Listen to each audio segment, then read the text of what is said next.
본문에 등장한 헤롯은 예수님 탄생 당시 왕이었던 헤롯 대왕의 손자 아그리파 1세라고 지난 시간에 말씀을 드렸습니다. 헤롯 왕조를 탄생시킨 헤롯 대왕은 특이하게도 유대인이 아닌 이두메인이었습니다. 이두메인은 아브라함의 외아들 이삭의 쌍둥이 아들 가운데에 첫 아들인 에서의 후손들로서 성경은 그들을 가리켜 에돔인이라고도 부르고 있습니다.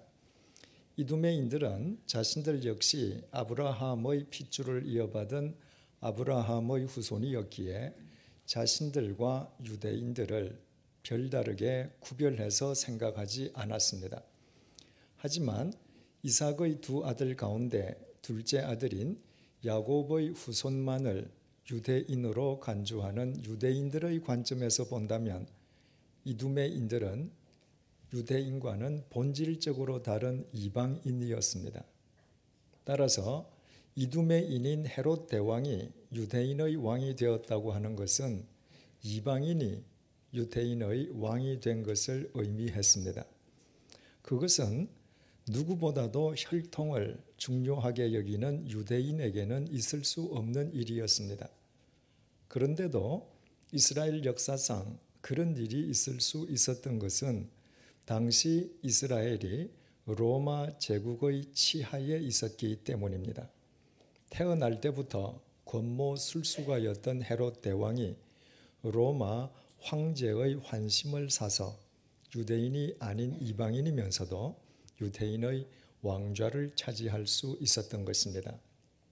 이처럼 헤롯 왕조가 이방 혈통이었기에 헤롯 대왕은 그의 집권 기간 내내 소위 채찍과 당근 정책을 병행해야만 했습니다.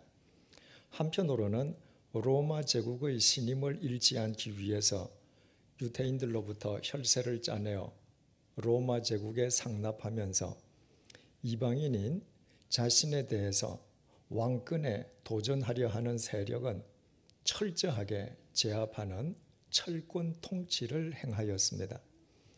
별을 보고 예루살렘을 찾아온 동방 박사들로부터 유대인의 왕이 태어났다는 소리를 듣기가 무섭게 헤롯 대왕이 해당 지역은 물론이요 인근 지역까지 2살 이하의 어린아이들을 무조건 학살해버렸던 이유가 바로 여기에 있었습니다. 자신이 이방인이었기에 있을 수 있는 유대인들의 왕권 도전을 평소에 가장 두려워했고 그것이 두려운 만큼 헤롯 대왕은 더욱 강압적인 채찍 정책을 쓸 수밖에 없었습니다. 그와 동시에 헤롯 대왕은 또 한편으로는 유대인들의 환심을 사기 위해서 부단히 노력을 경주했습니다. 이를테면 유대인들의 환심을 사기 위해서 당근 정책을 쓰지 않을 수 없었던 것입니다. 그 대표적인 예가 바로 예루살렘 성전 공사였습니다. 예루살렘 성전은 본래 주전 1000년경에 솔로몬 왕에 의해 건립되었습니다. 그래서 사람들은 그 예루살렘 성전을 가리켜서 솔로몬 성전이라고도 불렀습니다. 그러나 솔로몬 성전은 주전 586년 유다 왕국을 멸망시킨 바벨로니아 제국에 의해서 폐허화되어 버리고 맙니다. 그 이후에 주전 536년부터 다윗 왕의 직계 후손이었던 수룹바벨의 지도하에 예루살렘 성전 재건 공사가 시작되었고 예루살렘 성전이 파괴된 지 정확하게 70년 만인 주전 516년에 예루살렘 재건 공사는 완공을 보게 됩니다. 그래서 사람들은 완공된 성전을 가리켜서 제2성전 혹은 성전 재건 공사를 주도한 수룹바벨의 이름을 붙여서 수룹바벨 성전이라고도 불렀습니다. 그러나 헤롯 대왕이 주전 37년 헤롯 왕조를 세우고 유대인의 왕좌에 앉을 때는 재건된 수룹바벨 성전이 이미 500년이나 되었을 때였습니다. 다시 말씀드리면 500년 동안 수룹바벨 성전은 퇴락할 대로 퇴락한 상태에 있었습니다. 이에 헤롯 대왕이 대대적인 성전 공사를 벌이게 됩니다. 단순한 보수 공사거나 재건 공사가 아니었습니다. 본격적이고도 대대적인 성전 확장 공사였습니다. 그 규모가 얼마나 엄청났었는지 주전 20년 헤롯 대왕에 의해 시작된 성전 확장 공사는 헤롯 대왕의 사후 추후 63년이 되어서야 끝이 났습니다. 장장 83년에 걸친 대역사였습니다. 그래서 사람들은 그 성전을 가리켜서 제3성전 혹은 헤롯 성전이라고 불렀습니다.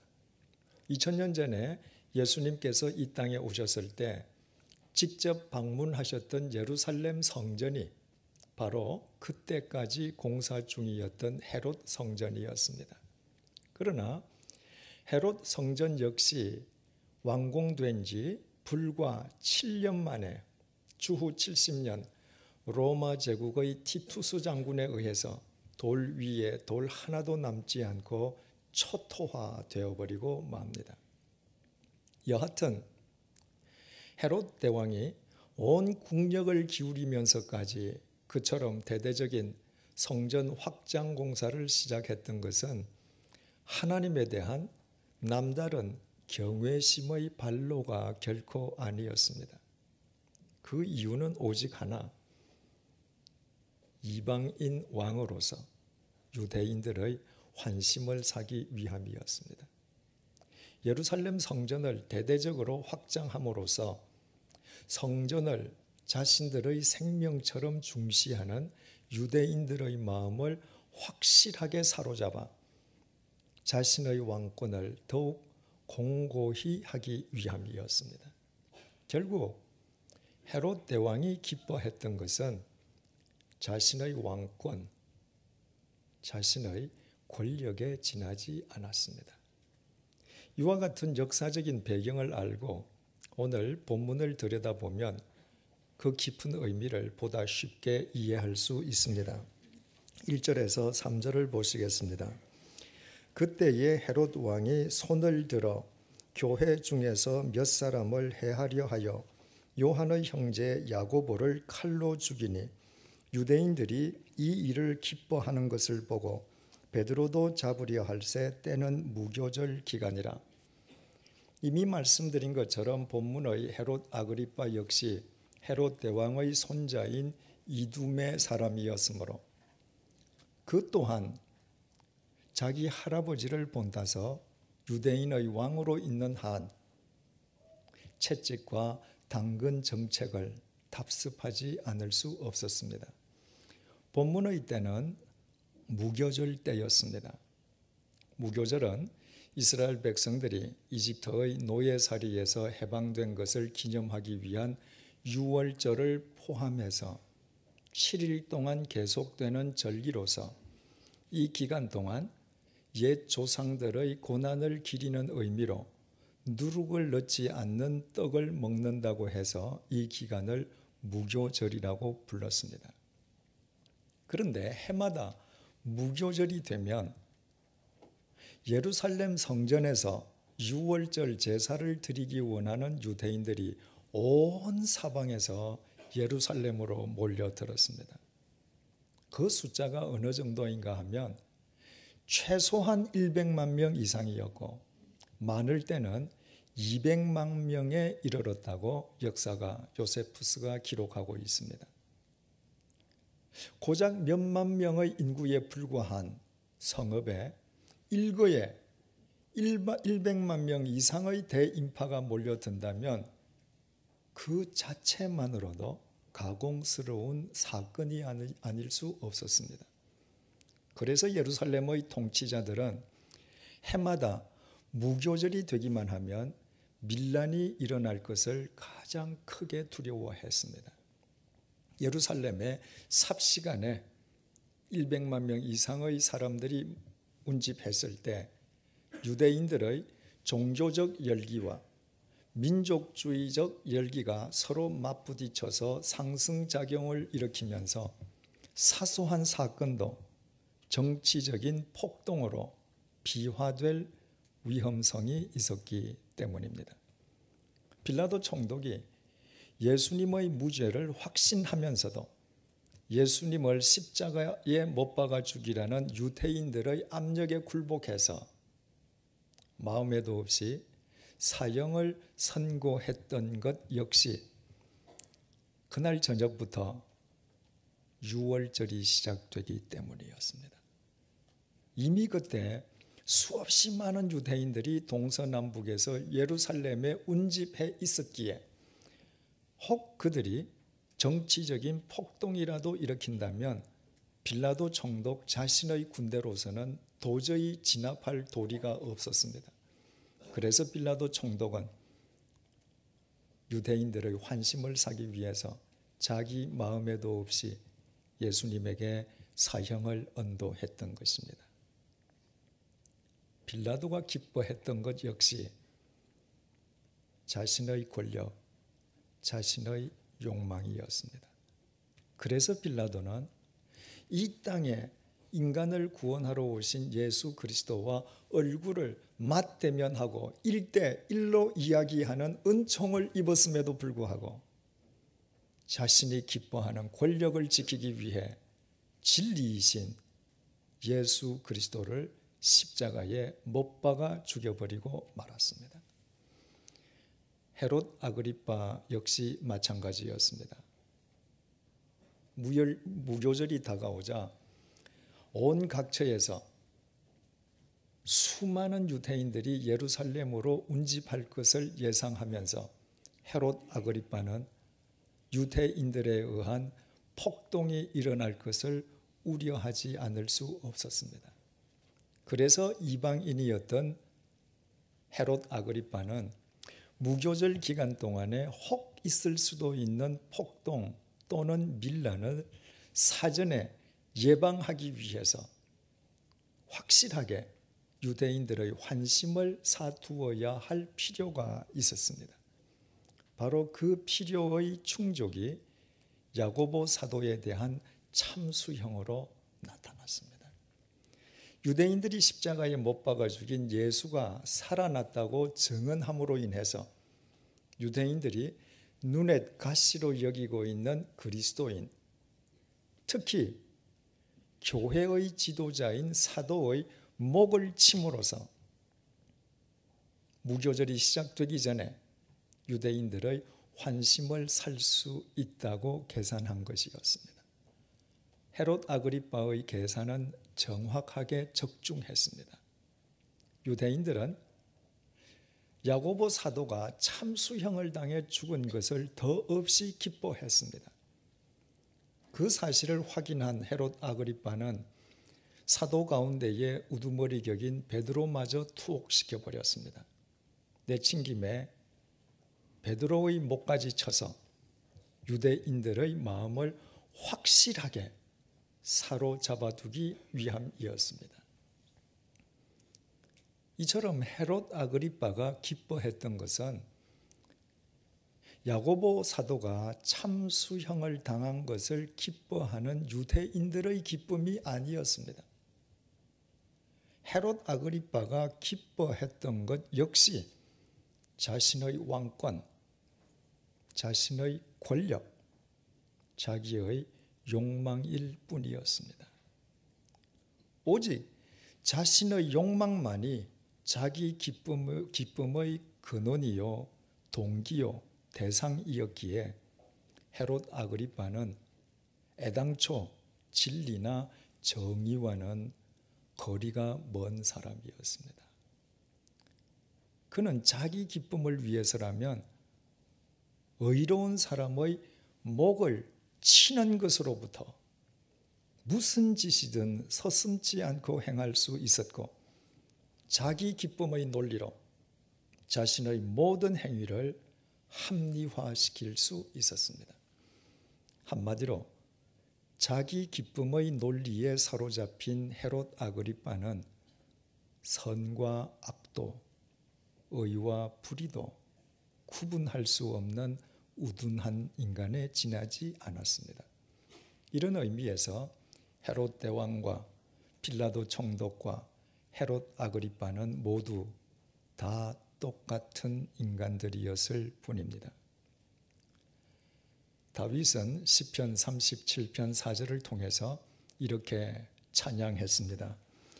또 여호와를 기뻐하라. 그가 내 마음의 소원을 내게 이루어 주시리로다. 이 구절과 관련해서 한 성도님이 제게 여호와를 기뻐한다는 것은 구체적으로 무엇을 의미하는지 물었습니다. 제가 그분에게 장사치가 기뻐하는 것이 무엇인지 묻자 그분은 물론 돈이라고 대답을 했습니다. 제가 또 술꾼과 도박꾼이 기뻐하는 것이 무엇인지 물었습니다. 그분은 술꾼과 도박꾼이 기뻐하는 것은 술과 도박이라고 답했습니다. 제가 다시 물었습니다. 왜 장사치는 돈을 기뻐하고 왜 술꾼과 도박꾼은 술과 도박을 기뻐합니까? 그 성도님이 잠시 생각한 뒤에 이렇게 답변했습니다. 장사치가 돈을 기뻐하고 술꾼이 술을 기뻐하고 도박꾼이 도박을 기뻐하는 것은 그들에게는 그것이 삶의 목적이기 때문입니다. 그래서 제가 그분에게 이렇게 말씀드렸습니다. 여호와를 기뻐하라는 것은 여호와를 삶의 목적으로 삼고 살아라는 의미입니다. 부도덕한 장사치는 바르게 돈 버는 것을 절대로 기뻐하지 않습니다. 수단과 방법을 가리지 않고 긁어모은 돈 자체만을 기뻐합니다. 그에게는 돈 그 자체가 삶의 목적이기 때문입니다. 술꾼과 도박꾼은 바른 삶을 기뻐하지 않습니다. 가족을 속이는 것은 말할 것도 없고 가족의 돈까지 훔치고 가족들에게 물질적으로 정신적으로 피해를 주면서까지 술을 마시고 도박하는 것만을 기뻐합니다. 그들에게는 술과 도박이 삶의 목적이 되어 있기 때문입니다. 헤롯가의 사람들과 빌라도 총독은 진리를 기뻐하지 않았습니다. 그들은 2살 이하의 사내 어린 아이들을 학살하고 예수 그리스도를 사형에 처하고 야고보의 목을 칼로 베면서까지 자신들의 권력, 자신들의 욕망을 지키기만을 기뻐했습니다. 그들에게는 바로 그것이 삶의 목적이었기 때문입니다. 이처럼 한 인간이 무엇을 기뻐하는지를 보면 그 인간이 자기 삶의 목적을 어디에 두며 살고 있는지를 알게 됩니다. 예수님께서는 요한복음 8장 29절을 통해서 이렇게 말씀하셨습니다. 나를 보내신 이가 나와 함께 하시도다. 나는 항상 그가 기뻐하시는 일을 행함으로 나를 혼자 두지 아니하셨느니라. 예수님께서는 하나님께서는 언제나 당신과 함께 하셨다고, 하나님께서는 단 한 번도 당신을 혼자 내버려 두신 적이 없다고 고백했습니다. 예수님께서는 그 이유인즉 당신이 항상 하나님께서 기뻐하시는 일만 행했기 때문이라고 친히 밝히셨습니다. 바꾸어 말씀드리면 예수님께서는 이 세상 그 무엇보다 오직 하나님만을 기뻐하면서 하나님만을 당신 삶의 목적으로 삼으신 분이셨습니다. 그래서 하나님께서는 당신만을 기뻐하는 예수님을 통해 인류 구원의 대역사를 이루실 수 있었습니다. 사도 바울도 갈라디아서 1장 10절을 통해서 이렇게 고백했습니다. 이제 내가 사람들에게 좋게 하랴 하나님께 좋게 하랴 사람들에게 기쁨을 구하랴 내가 지금까지 사람들의 기쁨을 구하였다면 그리스도의 종이 아니니라. 바울은 만약 자신이 주님 이외의 것을 주님보다 더 기뻐한다면 자신은 그리스도의 종이 아니라고 단언했습니다.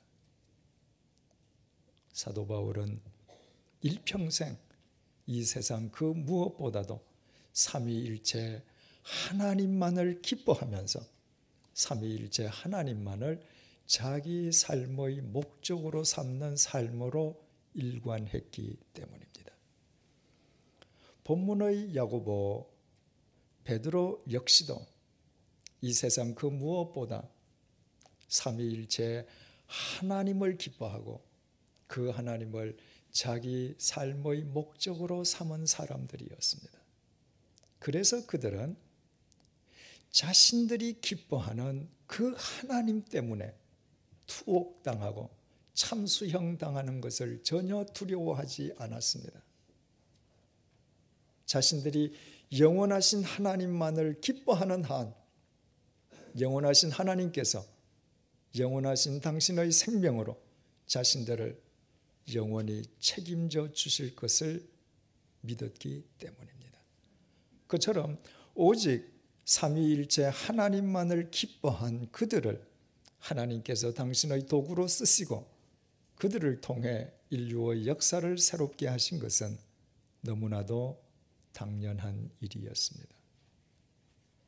그러므로 자기 권력, 자기 욕망만을 지키는 것을 기뻐하다가 스스로 자기 인생을 망쳐버린 헤롯가의 사람들이나 빌라도 총독과는 달리 영원하신 하나님만을 기뻐함으로 우리 가운데에 영원히 살아있는 야고보, 베드로, 바울은 정녕 지혜로운 사람들이었습니다. 적지 않은 사람들이 많은 돈을 벌어서 하나님을 기쁘시게 해드리겠다고 합니다. 그러나 돈만으로 하나님을 기쁘시게 해드리겠다는 것은 하나님을 돈에 걸신 들린 거지로 오인하는 것과 똑같습니다. 만약 하나님께서 인간의 돈 자체만을 기뻐하시는 분이시라면 하나님께서는 우리 모두를 다 내팽개치시고 이 세상 최고 재벌 몇 사람만 상대하실 것입니다. 하나님께서는 우리 주머니의 돈 그 자체를 기뻐하시지 않습니다. 이 세상 모든 것이 하나님의 소유일진데 하나님께서 왜 우리 주머니의 돈 그 자체를 기뻐하시겠습니까? 하나님께서 기뻐하시는 것은 우리 주머니의 돈 그 자체가 아니라 하나님의 말씀을 쫓아 바르고 선한 양심으로 번 돈에 자족하면서 그 돈을 바르게 쓸 줄 아는 우리의 중심입니다. 또 어떤 사람은 높은 직책에 올라 하나님을 기쁘시게 해드리겠다고 합니다. 하지만 인간의 높은 직책 자체도 하나님의 기쁨이 될 수는 없습니다. 천지를 창조하신 하나님께서 온 우주 만물 가운데에 가장 높으신 분이신 바에야 인간의 직책이 아무리 높다 한들 인간의 직책이 그 자체가 어떻게 하나님의 기쁨이 될 수 있겠습니까? 하나님께서는 인간의 직책 자체를 기뻐하시는 것이 아니라 어느 직책에서든 하나님의 선하고 신실한 청지기로 살아가는 우리 삶의 자세를 기뻐하십니다. 어떤 사람들은 더 많은 지식으로 하나님을 기쁘시게 해드리겠다고 합니다. 그러나 인간의 지식 또한 그 자체가 하나님의 기쁨이 될 수는 없습니다. 하나님께서 기뻐하시는 것은 유한한 인간의 유한한 지식이 아니라 오직 하나님만 모든 지식과 지혜의 근본임을 알아 겸손하게 하나님의 말씀을 쫓아 살고자 하는 우리의 낮고 낮은 마음입니다.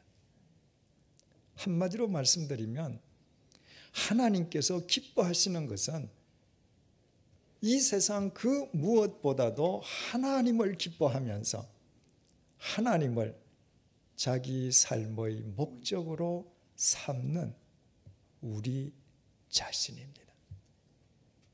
그때만 우리들이 야고보, 베드로, 바울처럼 이 땅에 살아있는 동안 우리가 기뻐하는 하나님에 의해 사랑과 진리와 생명의 삶을 살 수 있고, 하나님께서는 하나님만을 기뻐하는 우리를 당신의 도구로 쓰시어 이 시대 역사 속에 당신의 뜻을 이루실 수 있기 때문입니다. 그러나 야고보와 베드로 그리고 바울이 본래부터 하나님을 기뻐하는 삶을 살았던 것은 결코 아니었습니다. 야고보와 베드로는 이 땅에 오신 성자 하나님 예수님과 3년 동안 함께 동고동락했지만 마지막 순간까지 자신들의 계산을 더 기뻐하던 인간들입니다. 바울 역시도 자기 신념을 더 기뻐했습니다. 자기 계산, 자기 신념, 자기 자신을 더 기뻐했다는 의미에서 옛 시절의 베드로, 야고보, 바울은 헤롯가의 사람들이나 빌라도 총독과 구별될 수가 없었습니다.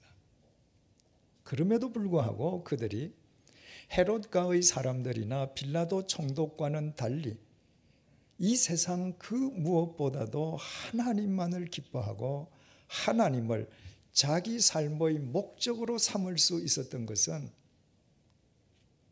하나님께서 당신의 영이신 성령님을 그들에게 보내주셨기 때문입니다.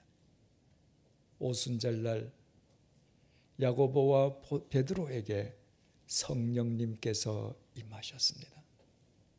성령님께서 다메섹 도상의 바울을 사로잡아 주셨습니다.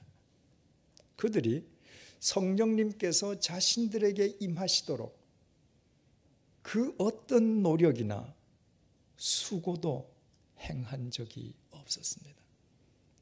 오직 하나님께서 당신의 일방적인 은총으로 그들을 지명하여 선택하시고 당신의 영이신 성령님을 그들에게 거저 보내주셨습니다. 그래서 그들은 헤롯가의 사람들이나 빌라도 총독과는 달리 성령님의 인도하심 속에서 하나님만을 기뻐하는 삶을 살 수 있었고, 하나님께서는 그들을 인류의 역사를 새롭게 하는 당신의 도구로 사용하셨습니다.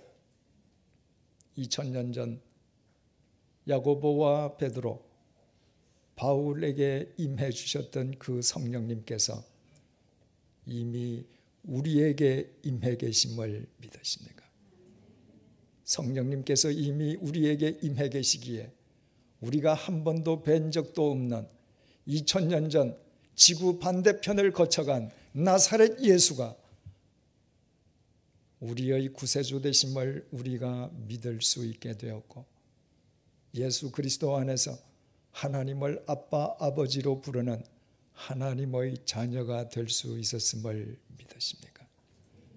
그렇다면 이제부터 우리에게 남은 것은 야고보처럼, 베드로처럼, 바울처럼 오직 말씀과 기도 속에서 성령님의 이끌림을 받으며 사나 죽으나 이 세상 그 무엇보다도 하나님을 기뻐하고 진리요 생명이신 하나님을 우리 삶의 목적으로 삼고 살아가는 것입니다.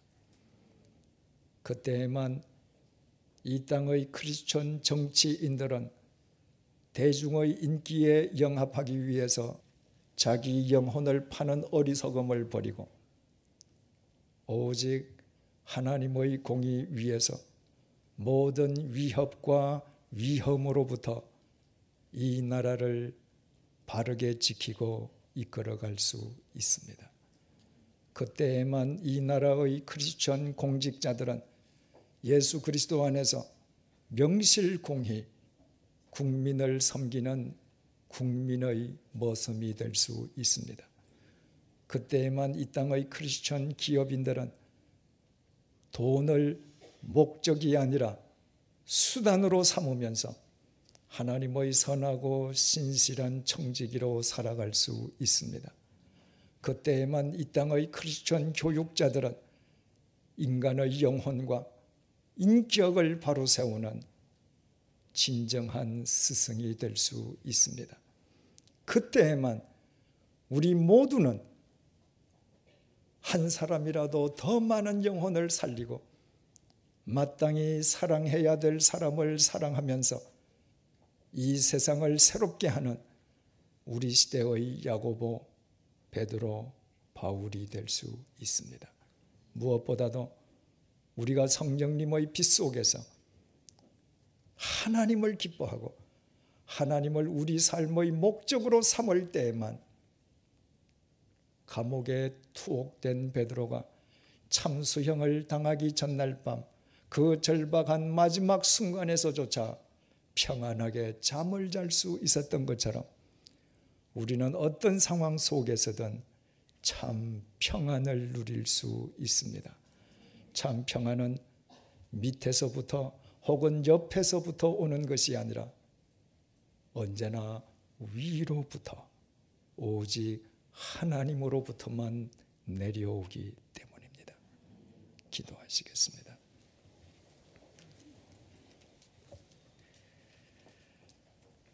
헤롯 대왕은 이스라엘 역사상 가장 대대적인 예루살렘 성전 확장 공사를 시작했고, 헤롯 아그리빠는 자기 할아버지가 시작했던 그 공사를 계속했고, 빌라도 총독은 예수님을 만나 예수님과 마주보고 이야기를 나누었습니다. 그러나 하나님의 영이신 성령님께서 그들에게는 임해 주시지 않았습니다.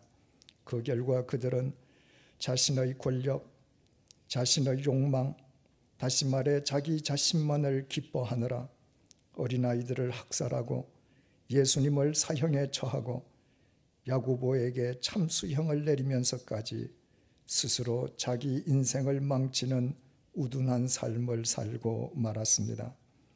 그러나 그들과는 감히 비교도 할 수 없을 정도로 보잘것없는 우리에게 하나님의 영이신 성령님께서 친히 임해 주셨음을 감사합니다.